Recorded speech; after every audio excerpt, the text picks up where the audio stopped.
ወተት እየሰጠች ነው ወይስ ገና ነው?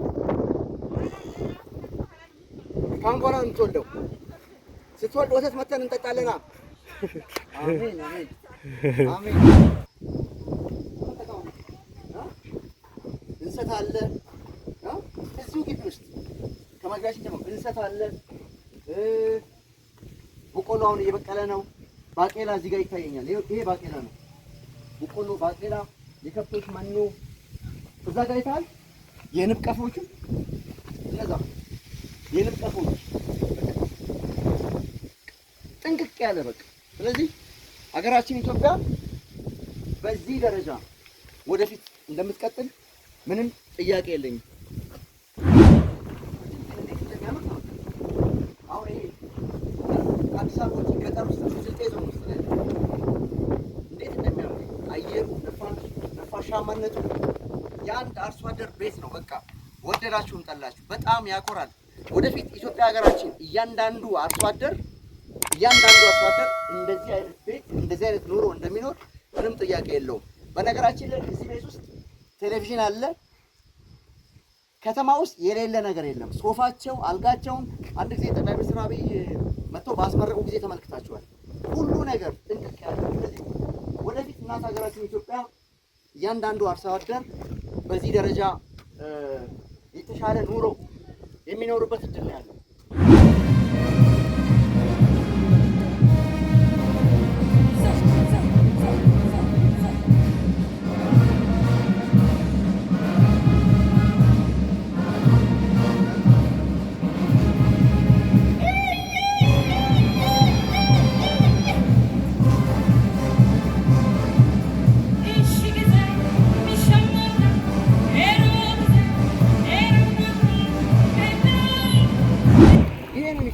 ጦርነት ምንም አይጠቅምም። ጭቅጭቅ ምንም አይጠቅምም። ትርምስ ምንም አይጠቅምም። ለኢትዮጵያ የሚያስፈልገው እንደዚህ የተረጋጋ ኑሮ ህዝቡ እንዲኖር ማድረግ ነው።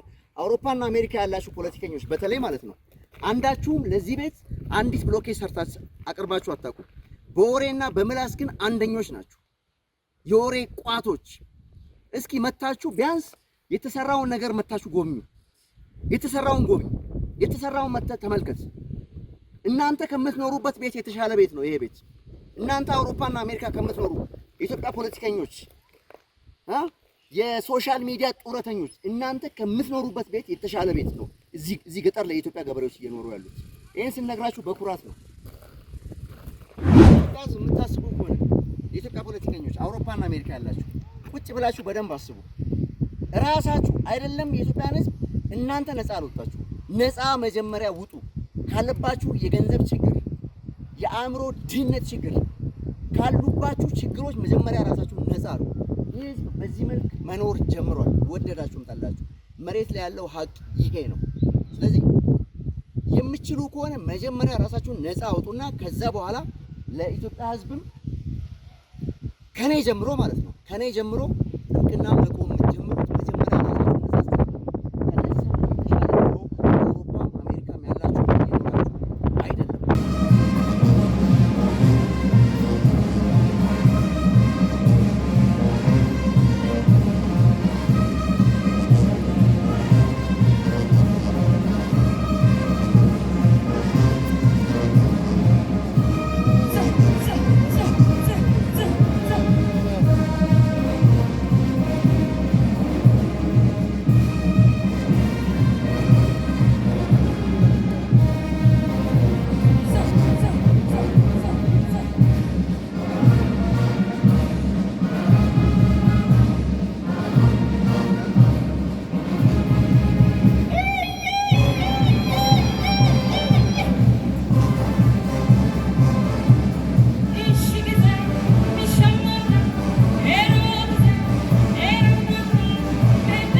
አውሮፓና አሜሪካ ያላችሁ ቁጭ ብላችሁ በደንብ አስቡ። ራሳችሁ አይደለም የኢትዮጵያን ህዝብ እናንተ ነፃ አልወጣችሁ። ነፃ መጀመሪያ ውጡ ካለባችሁ የገንዘብ ችግር፣ የአእምሮ ድህነት ችግር ካሉባችሁ ችግሮች መጀመሪያ ራሳችሁ ነፃ አሉ። ይህ ህዝብ በዚህ መልክ መኖር ጀምሯል። ወደዳችሁም ጠላችሁ መሬት ላይ ያለው ሀቅ ይሄ ነው። ስለዚህ የምትችሉ ከሆነ መጀመሪያ ራሳችሁን ነፃ አውጡና ከዛ በኋላ ለኢትዮጵያ ህዝብም ከኔ ጀምሮ ማለት ነው ከኔ ጀምሮ ጥብቅና መቆም የምትጀምሩት መጀመሪያ አውሮፓም አሜሪካም ያላችሁ አይደለም። እነዚህ አሁን መደዳውን ያሉ ቤቶች የአርሶ አደር ቤቶች ናቸው ማለት ነው። ይሄ ነው የሚፈለገው። ጦርነት ምንም አይጠቅምም፣ ጭቅጭቅ ምንም አይጠቅምም፣ ትርምስ ምንም አይጠቅምም። ለኢትዮጵያ የሚያስፈልገው እንደዚህ የተረጋጋ ኑሮ ህዝቡ እንዲኖር ማድረግ ነው። አውሮፓና አሜሪካ ያላችሁ ፖለቲከኞች በተለይ ማለት ነው አንዳችሁም ለዚህ ቤት አንዲት ብሎኬት ሰርታችሁ አቅርባችሁ አታውቁም። በወሬና በምላስ ግን አንደኞች ናችሁ፣ የወሬ ቋቶች። እስኪ መታችሁ ቢያንስ የተሰራውን ነገር መታችሁ ጎብኙ፣ የተሰራውን ጎብኙ፣ የተሰራውን መተህ ተመልከት። እናንተ ከምትኖሩበት ቤት የተሻለ ቤት ነው ይሄ ቤት። እናንተ አውሮፓና አሜሪካ ከምትኖሩ የኢትዮጵያ ፖለቲከኞች የሶሻል ሚዲያ ጡረተኞች እናንተ ከምትኖሩበት ቤት የተሻለ ቤት ነው እዚህ ገጠር ለኢትዮጵያ ገበሬዎች እየኖሩ ያሉት። ይሄን ስንነግራችሁ በኩራት ነው።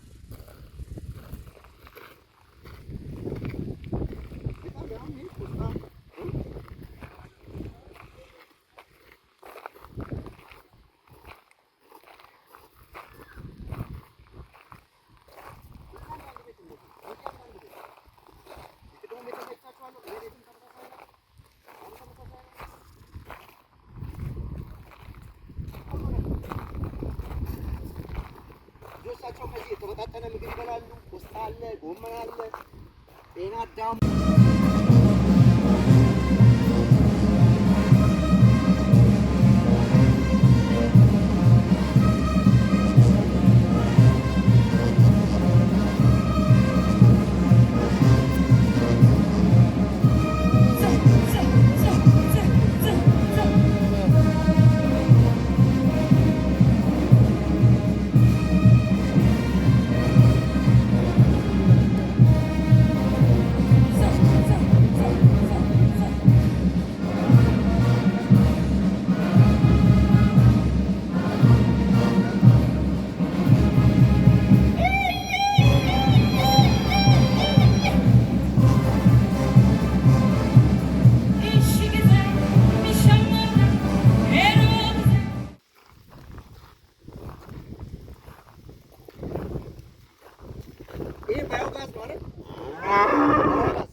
ወተት የሰጠች ነው ወይስ ገና ነው? ካሁን በኋላ የምትወልደው ስትወልድ ወተት መተን እንጠጣለና። አሜን አሜን አሜን። ይሄ ባዮጋዝ ነው። እዚህ ኤሌክትሪክ እንዲህ ያደርጋሉ። አሁን እዚህ ግቢ ጎመን አለ፣ የከብቶች መኖ አለ፣ እዛ ጋር የተለያዩ ነገሮች አሉ። እሸት፣ በቆሎ፣ ሁሉ ነገር ነው ያለው። ይሄ ባዮጋዝ አይ ኪሽኑ ምን የከብቶች ቤት፣ መጸዳጃ ቤት፣ ሽንት ቤት ጥንቅቅ ያለ ዘመናዊ ኑሮ። ከኋላ ደግሞ እርሻ አለ። አይ እርሻቸው ከኋላ ኖር ሰላም ናችሁ? አሜን።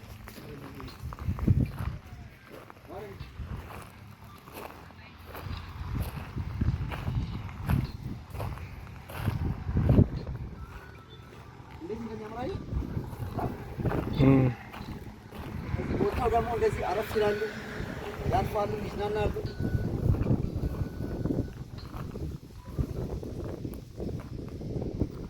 ይህን ይመስላል። እኔ እንግዲህ ቤታቸው ነው።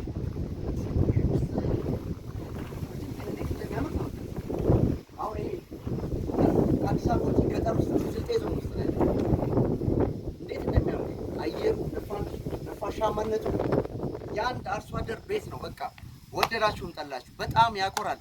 ወደፊት ኢትዮጵያ ሀገራችን እያንዳንዱ አርሶ አደር እንደዚህ አይነት ቤት እንደዚህ አይነት ኑሮ እንደሚኖር ምንም ጥያቄ የለውም። በነገራችን ላይ እዚህ ቤት ውስጥ ቴሌቪዥን አለ። ከተማ ውስጥ የሌለ ነገር የለም። ሶፋቸው፣ አልጋቸው አንድ ጊዜ ጠቅላይ ሚኒስትር አብይ መጥተው ባስመረቁ ጊዜ ተመልክታችኋል። ሁሉ ነገር ጥንቅቅ ያለ። ወደፊት እናት ሀገራችን ኢትዮጵያ እያንዳንዱ አርሶ አደር በዚህ ደረጃ የተሻለ ኑሮ የሚኖሩበት እድል ነው ያለው።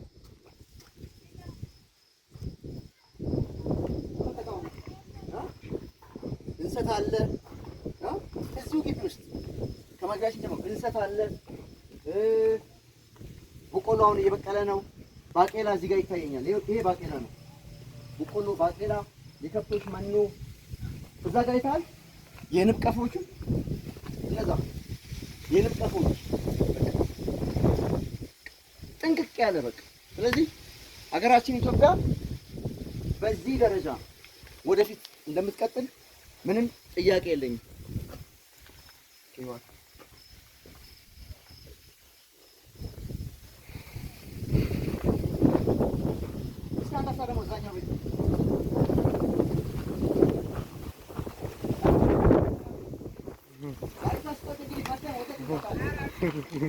መርሐባ መርሐባ መርሐባ እሰናበታችሁ ነው። በላይ መንገሻ ነኝ። እግዚአብሔር ኢትዮጵያን ይባርክ።